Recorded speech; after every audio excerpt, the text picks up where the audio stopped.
You wanna be at the top? Inshallah. Are we the cream of the crop? Inshallah. You gotta rock till you drop. Inshallah. Cause believers never stop. Yeah. MashaAllah. Come on. Assalamu alaikum. This is Naeem Muhammad on Deen TV.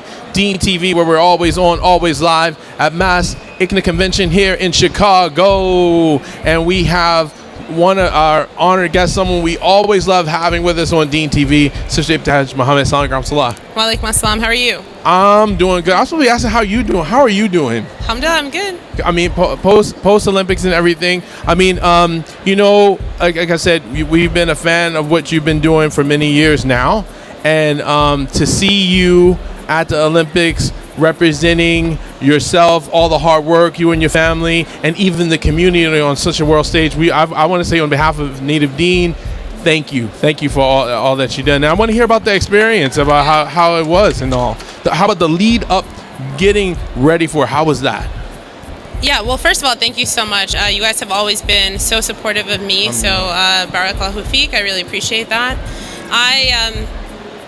It was crazy from the very beginning. I was able to qualify, alhamdulillah, secure my spot as a member of Team USA back in February, and it was just this whirlwind because all of a sudden then you really feel the pressure to really kind of like buckle down, increase your training, because you want to go to the Olympics and perform at your best. Right. You want to be in the peak physical condition. You want to be mentally in your best space. So it was a lot of I would say really I just kind of became a hermit. I was really focused on my training and wanting to perform at my best at the Olympic Games. But along with the training, because I feel like once you make the team, it's not just the training and all. Then you had some of the endorsements and different things you had to do. So how did you balance that? And who were some of the people you were working with in that? Yeah, no, I've alhamdulillah had the best team around me. When I qualified, I was really having a hard time with all of the attention because I'm actually, I think, an introvert in a sense. Cool.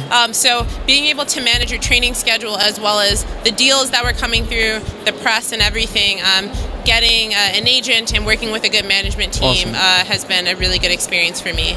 Yeah. And the night that you actually, like when the night you actually qualified and you knew it, what was that like? What was that feeling like? Yeah.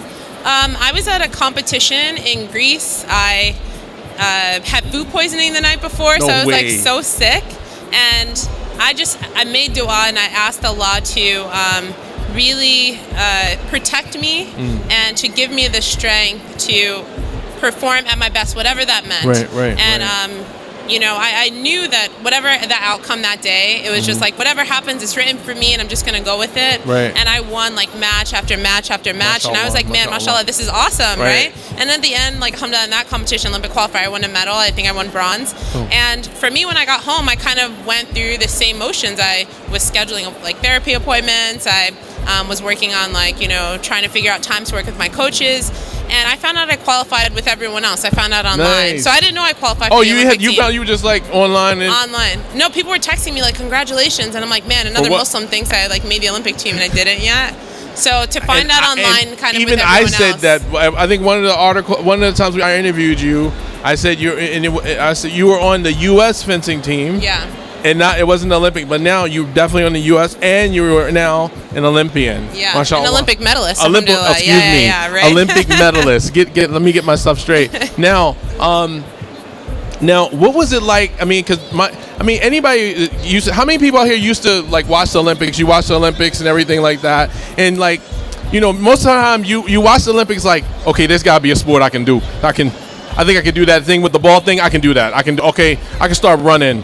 The guys on the bikes, I can do that. But one of the excitements is like the Parade of Nations when they come in, and of course we were all glued to our television trying to look for you. How was that coming into that parade and going into the Olympic Village, and what was that experience like for you? I mean, from the very beginning, this whole entire experience has been very surreal to me. I still, think back to the long hours of training and hard work and time away from my family. 4 years I worked for this, and I have a hard time believing that it actually happened. Right. So even qualifying, it didn't feel real, and until I got to the Olympic Games, like you said, walking in opening ceremonies with my Olympic teammates, all of a sudden I'm like, man, this is actually happening. Right. And to represent so much in that moment, to represent, African Americans, to represent the Muslim community, to represent your family, it's really meant a lot to me. Right. Yeah. Awesome. Okay, so now now the matches. Like, so as the matches are happening, like how many days into being there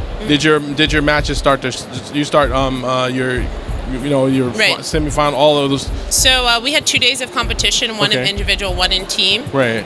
The Olympics, I flew, I think, to Brazil on July 30th. Okay. And I didn't compete until August 8th. Okay. And my second competition was August 13th. So I had quite a long time there before I actually competed. And the struggle in that is that you kind of have to stay really focused. You can't really allow yourself to be distracted by the lights and everything that's going on, even by press. And I remember even you were saying, because I saw you right before you left, because you visited us at Islamic Relief, and you were like, you couldn't wait to get into the Olympic Village where you could just kind of be in your dorm or just get into your, you know. I mean, the one place in Brazil where media wasn't allowed was in the Olympic Village. So it was kind of like a safe haven.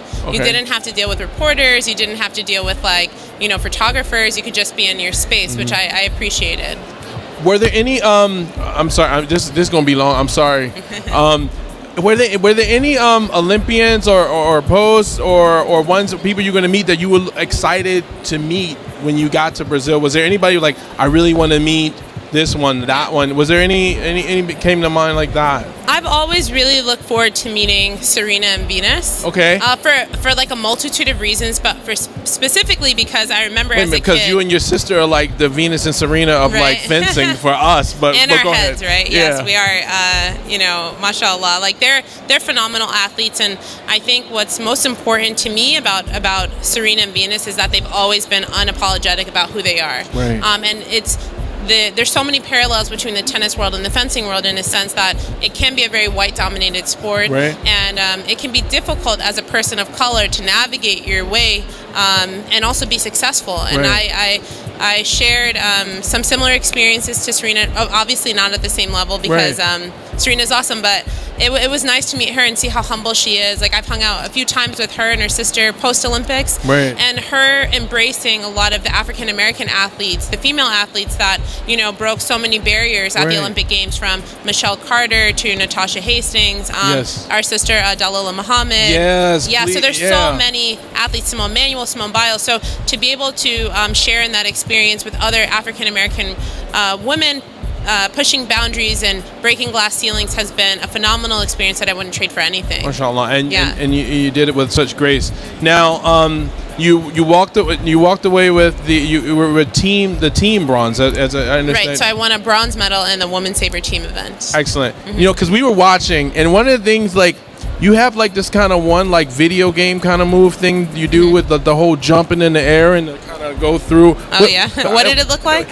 No, I'm not gonna do that. But I just remember that because again, I was watching it like I was working with Islamic Relief. I was watching it on my phone because it was like an NBC app or something like that, and you could only get 5 minutes, and we were all downloading because we were so cheap we wouldn't pay for the actual thing, but we were all watching it on our phones as we were working and stuff like that. And again, we were so excited to see for you to come home with the bronze and represent our community so well. And like you said, like that feeling, you're breaking multiple glass ceilings. Like you said, this is a sport that's not traditionally you would see African Americans involved in it, or even even in my mind, I don't even know how many Muslims are involved in it. And then the hijabi, and then with all the things that are happening around the world, did all those pressures? How does that feel when does that affect you when you're on the mat or when you're on right there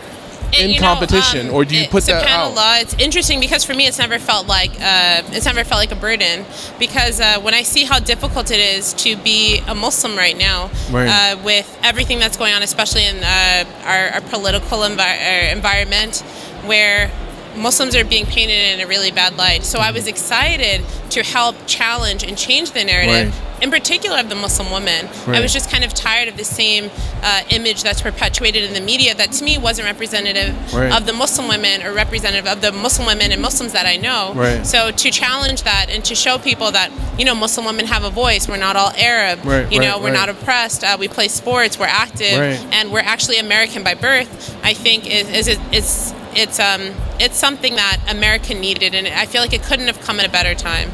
Thank you. And what now? After, what's for you next? Are you already getting ready for 4 more years of practice, and are you ready? Are you getting into that? What's next for you? Post Olympics. I never say never, but it was the hardest thing I've ever done in my life to qualify for the Olympic team. I don't know if I have anything left in the tank. So inshallah. Okay, people, what we say? 4 more years. 4 more years. 4 more years. Well, yeah, I mean, my whole journey, I always say this, has been for not only for myself, but inshallah for the people who come after me. So if in my journey anyone finds inspiration and finds the courage to take on the same road and path that I've taken, I would encourage them to do so. I'm looking forward to other Muslim women on the Olympic team, hopefully in 2020. Probably won't be me, but I'm looking forward to it. Well, inshallah, either way, whatever you get into, you won the hearts and minds of the community. Mashallah, we thank you for your sacrifice, because it is a sacrifice for your family. All you guys had to do for you to get to that point. I know multiple times you referenced your parents were all there supporting, even your mom pushing you towards the sport. So really, parents, I hope you're seeing this as an example, not for your daughters and your sons, to be able to do something that's so impactful for our community and that's needed. And always, thank you for being with us on Deen TV. Thank you. I appreciate that. Assalamu alaikum warahmatullah. Deen TV, always on, always live.